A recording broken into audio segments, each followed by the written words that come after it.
Between the U.S. and Iran heats up. There's a new report that the Iranians have been plotting to assassinate President Trump. And as Fox's Doug Lazader reports from Washington this morning, the administration appears to be taking the threat seriously. Well, the Wall Street Journal reports that Israel warned the White House about this plot, and that threat could be behind a last-minute switch in presidential aircraft. After 2 nights of intense U.S. airstrikes on Iran, this stunning report from the Wall Street Journal.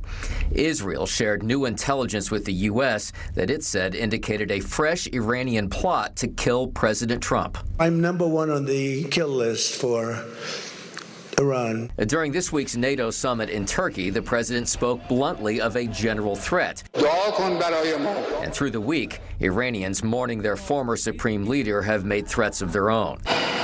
Departing Turkey, the president made what appeared to be a last-minute switch, taking an old model of Air Force One instead of his brand new one. It's clear to me that the Secret Service gave some pretty good advice to the president, that there is a real, specific, incredible threat. The president said the switch was made to allow service members overseas to see the new aircraft. But it does raise questions about the quick conversion of the 747, which was a gift from Qatar, and whether it lacks some of the defenses of the earlier planes that were built from the ground up to serve as Air Force One. It is nowhere near as secure as building a plane from scratch, and I find it hard to believe that the new plane had as robust a safety and security platform as the old plane.